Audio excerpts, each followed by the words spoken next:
Good morning students, कैसे हैं आप सभी लोग। देखिए बेटा, नरेशन की सीरीज़ में आज मैं आपको बताने जा रहा हूँ ऑप्टेटिव सेंटेंसेस के बारे में कि अगर ऑप्टेटिव सेंटेंस कुछ आ जाए तो आप उसको कैसे इंटरचेंज करेंगे।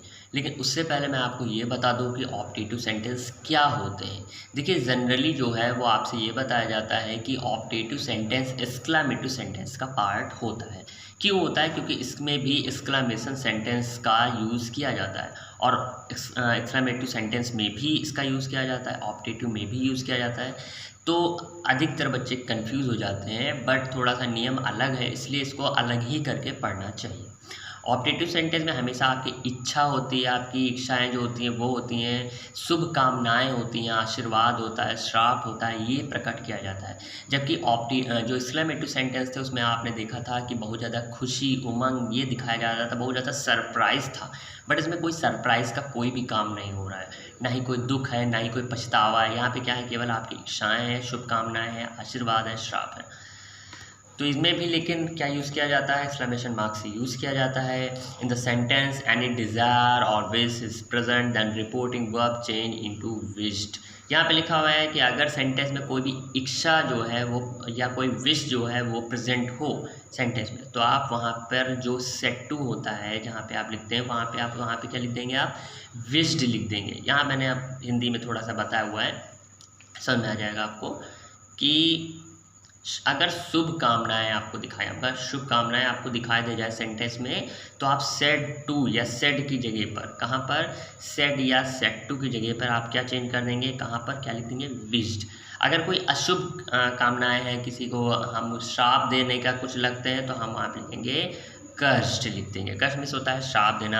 अगर आपको कहीं हैप्पी बर्थडे या happy Diwali, good morning, good day ये आ जाए, तो आप वहाँ पे विश्ड का यूज़ करेंगे, क्योंकि आप हमेशा विश ही कर रहे होते हैं। अगर किसी का बर्थडे कर रहे होते हैं या किसी की दिवाली विश कर रहे होते हैं, मैरी क्रिसमस बोल रहे होते हैं। अगर आप किसी को गुड बाय बोल रहे हो या गुड नाइट बोल रहे हो, तो आप वहाँ पे बेड का यूज़ करेंगे, क्योंकि गुड बाय और गुड नाइट जो है वो अलग होने की सेंस में हम लोग यूज़ करते हैं, जब हम किसी से अलग हो रहे होते हैं। और आपको समझना चाहिए यहाँ पर कि अगर सेंटेंस में जहाँ डबल इन्वर्टेड कॉमा होता है, जहाँ डबल इन्वर्टेड कॉमा होता है, यानी कि रिपोर्टिंग स्पीच जो होती है, अगर मे से शुरू हो रहा है, मे से शुरू होने वाले सेंटेंस में दैट कंजंक्शन का यूज़ किया जाता है, यानी इन्वर्टेड कॉमा हटाएंगे और दैट का यूज़ लगाएंगे। कहाँ पर? जहाँ पर मे होगा, जहाँ पर मे होगा। और अगर मे ना हो तो दैट का यूज़ नहीं किया जाता है। बात समझ में आई? अगर मे है तो दैट का यूज़ करेंगे, अगर मे नहीं है तो दैट का यूज़ नहीं करेंगे। मे को किस में बदल देंगे? माइट में बदल दिया जाता है। ये बात आपको जनरली मालूम है। ओके, कुछ सेंटेंसेस के जरिए हम लोग इसको समझते हैं। जैसे लिखा हुआ है, पहला है the old lady said to the nurse may God bless you. और यहाँ पर आप देख पा रहे होंगे, यहाँ पे एक्सक्लेमेशन साइन भी लगा हुआ है, तो दिमाग थोड़ा सा क्या हो जाएगा, हम लोग का पजल हो जाता है। लेकिन यहाँ पर आप पजल मत होइए। यहाँ पर आपको क्या कहा जा रहा है, मे गॉड ब्लेस यू, भगवान आपको अच्छा रखे, या एक क्या है, एक आशीर्वाद है ना, खुश है करने की बात है। तो बूढ़ी औरत ने नर्स से कहा है, तो आप यहाँ पे लिखेंगे द ओल्ड लेडी, क्योंकि ये विश है तो आप यहाँ सेट टू की जगह पे लिखेंगे विश्ड। बात समझ में आ रही है बेटा?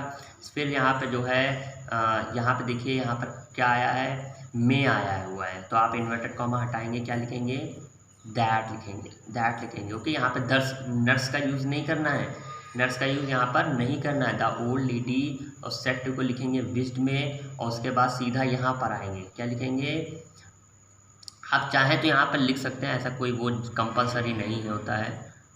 यहाँ पर आप लिख लीजिए the old lady wish the nurse, फिर इन्वर्टेड कॉमा हटाइए, यहाँ पे लिखिए दैट। ओके, क्या लिखा है, दैट। क्यों लिख रहे हैं? क्योंकि यहाँ पे सेंटेंस में मे आया हुआ है, तो अगर मे आएगा तो आप यहाँ पे दैट का यूज़ लिखेंगे।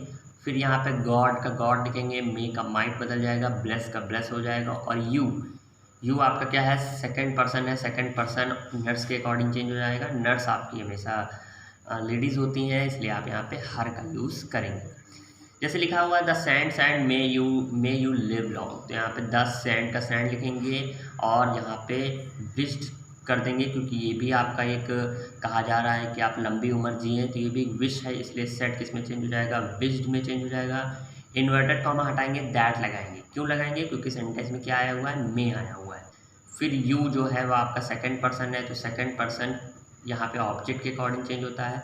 तो यहाँ पे आप ही लिख सकते हैं, मी लिख सकते हैं, सॉरी ही लिख सकते हैं या आई लिख सकते हैं, कुछ भी आप लिख सकते हैं। मे का माइट में बदल जाएगा, लिव का लिव हो जाएगा, लॉन्ग का लॉन्ग लिख देंगे और ये जो एक्सक्लेमेशन साइन होता है इसको हटा दिया जाता है। ओके, नेक्स्ट देखते हैं। जैसे लिखा हुआ है कि he said to them goodbye my friends. अब यहाँ पे देखिए और एक्सक्लेमेशन साइन है, तो यहाँ पे गुड बाय आपको क्या दिखा रहा है, आप उससे अलग हो रहे हो ना। अलग होने के सेंस में आप विश तो नहीं करोगे, तो आप यहाँ पे ही लिखेंगे और सेड टू चेंज हो जाएगा बेड में। ये मैंने बताया अभी पीछे कि जो है बेड में यूज़ करते हैं। उसके बाद यहाँ पर आप देख रहे हैं यहाँ पे मे का यूज़ नहीं किया गया है, मे का यूज़ नहीं किया गया है, इसलिए यहाँ पे आप कोई दैट वैट का यूज़ नहीं करेंगे। आप सीधा लिखेंगे ही bade goodbye to all his friend, कि उसने जो है अपने सभी दोस्तों को गुड बाय बोला। ओके, यहाँ पे आप देखिए नेक्स्ट वाला देखिए जहाँ लिखा हुआ है I said to Mohan happy new year. Happy new year में क्या होता है कि यहाँ पर आप विश कर रहे हैं, लेकिन यहाँ पर भी मे का यूज़ नहीं हो रहा है, इसलिए माइट वाइट नहीं होगा और इन्वर्टेड कॉमा हटाएंगे, दैट नहीं होगा। आप सीधा सिंपल लिखेंगे आई विश्ड मोहन, और उसके बाद ये यहाँ पर सीधा ये आप डायरेक्ट उतारेंगे a happy new year. He I wished Mohan a happy new year. यहाँ पे कोई दैट वैट नहीं, कुछ नहीं। ओके, बहुत सिंपल है, कुछ दिमाग नहीं लगाना है। जैसे लिखा हुआ है the student said to the teacher good morning, good morning करते हैं, तो ये आप कुछ ना करिए, द स्टूडेंट सेड टू का करिए विश देयर टीचर, या आप यहाँ पे देयर टीचर भी लिख सकते हैं। अभी मैं एक और सेंटेंस करके बता दूंगा, और करके अभी मैं बता दूंगा कि अगर देयर टीचर भी लिखना पड़ जाए तो क्या कैसे लिखें। द स्टूडेंट, उसके बाद आप विश कर रहे हैं गुड मॉर्निंग, तो विश करने काम होता है तो सेड टू चेंज कर देंगे विश्ड में, फिर लिखेंगे गुड मॉर्निंग, और किसको कर रहे हैं, टू देयर टीचर को कर रहे हैं। अगर आप यहाँ पे देयर टीचर लिखना चाहें तो आप यहाँ पे लिख सकते हैं द स्टूडेंट्स विश्ड, क्या विश किया है, यहाँ पर मैंने पहले ही बता दिया कि टीचर बच्चों ने विश किया है, क्या विश किया, गुड मॉर्निंग विश किया है, किसको किया है, टीचर्स को किया है। लेकिन अगर कुछ बच्चे ऐसे कर रहे होंगे कि नहीं सर ऑब्जेक्ट भी तो होना चाहिए ना, ऑब्जेक्ट इतना लास्ट में क्यों जा रहा है, एकदम वैसे ही बताइए जैसे पहले बता रहे थे, तो आप कुछ ना करिए, द स्टूडेंट लिखिए, विश लिखिए, wished there teacher, the student wish there teacher, कि स्टूडेंट ने टीचर को विश किया, क्या विश किया, गुड मॉर्निंग। ओके, सिंपल, कितना आसान है, ये भी आप कर सकते हैं। वैसे ही आप यहाँ पर वाला भी कर सकते हैं कि ही बेड दैम गुड बाय। फिर यहाँ पर आप फिर फ्रेंड्स और ये सब का यूज़ नहीं करेंगे, ये बात समझ लीजिएगा। अगर आप इस तरीके से लिख रहे हैं तो फ्रेंड्स का यूज़ होगा, और अगर आप यहाँ पे दैम लगाने की कोशिश कर रहे हैं तो आप यहाँ पर लिखेंगे ही बेड दैम गुड बाय, फिर बात सारी ख़त्म हो जाएगी। तो आप इस तरीके से आप इन सेंटेंसेस का यूज़ कर सकते हैं, बहुत आसान होते हैं। बस आपको ध्यान रखना है कि अगर मे आएगा तो दैट का यूज़ करना है, मे माइट में बदलेगा, और अगर मे नहीं आता है तो जनरली जैसे जो सेंटेंस है उसको वैसे लिख दीजिएगा। हाँ, बस अगर अलग होने की बात आ रही है तो बेड का, अगर विश होने की बात आ रही है विश्ड का, इन सब चीज़ों का आपको ध्यान रखना होगा। इसी के साथ साथ मैं आपको कुछ कंटेनिंग सेंटेंस भी बताने चल रहा हूँ, आपको बता देता हूँ। देखिए बेटा, यहाँ पे कंटेनिंग सेंटेंस में कुछ स्पेशल सेंटेंस है। कंटेनिंग सेंटेंस का मतलब होता है कि कभी कभी क्या होता है कि लगातार बात होती रहती है। आप परेशान मत होइएगा, मैं अभी आप लोग को एक डायलॉग वाले भी सेंटेंसेस बताऊंगा, लेकिन डायलॉग जो होते हैं वो आप एग्ज़ाम में नहीं आते हैं। ओके, लेकिन मैं आपको नरेशन इस प्रकार पढ़ा रहा हूँ कि आने वाले समय में भी जब कभी आप किसी कॉम्पिटिशन की तैयारी में भी बैठें तो भी आपको दिक्कत ना हो। तो कंटेनिंग सेंटेंस में क्या होता है कि कुछ ऐसे सेंटेंस होते हैं जिनमें यस और नो का प्रयोग किया जाता है। यस अगर आ जाता है तो आप वहाँ पर लिखते हैं इन पॉजिटिव, और नो आ जाता है तो आप वहाँ लिखते हैं इन निगेटिव। ठीक है, यहाँ पे हमने आपको दो तरीके से बताया, मैं बता रहा हूँ ना, मैं आपको सारे तरीके बता दे रहा हूँ ताकि आप कभी भी कहीं भी कंफ्यूज ना हो। जैसे लिखा है Mr Sharma said, Mr Sharma ने कहा Mukesh have you written the letter, Mukesh क्या तुम लेटर लिख चुके हो, तो मुकेश ने कहा यस, हाँ। अब ये यस जो आ गया उसका क्या करें, तो सिंपल मिस्टर शर्मा का लिखे, फिर देखिए ये मुकेश यहाँ पर ऑब्जेक्ट है तो यहाँ पर ऑब्जेक्ट लिखे, क्योंकि ये पूछ रहे हैं कि have you written this letter या द लेटर, तो यहाँ पे देखिए क्वेश्चन मार्क आया तो यहाँ पे आस्क्ड आप कर देंगे, मिस्टर शर्मा आस्क्ड मुकेश। फिर आपको मैं पहले बता चुका हूँ कि अगर इंट्रोगेटिव वर्ड में हेल्पिंग वर्ब से शुरुआत होती है तो आप इफ़ का यूज़ करते हैं। यू आपका ही में चेंज हो जाता है, हैव हैड में हो जाता है, रिटन द लेटर, सब कुछ हो गया। अब मिस्टर शर्मा पूछ चुके हैं मुकेश से कि क्या वो लेटर लिख चुका है, तो मुकेश अब क्या करेंगे, उसका आंसर देंगे, है ना।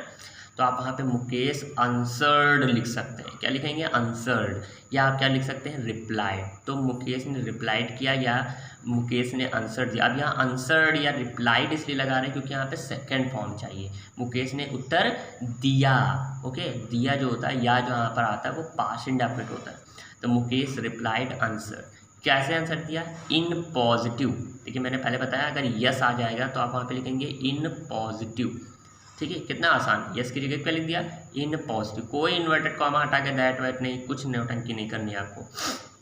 एक और भी तरीका है, जैसे आप यहाँ पे लिख सकते हैं कि Mr Sharma asked Mukesh if he had written the letter. एकदम सेम वैसे उतारते चले जाइए, फुल स्टॉप लगाइए, मुकेश रिप्लाइड या मुकेश आंसर्ड, कुछ भी लिखिए।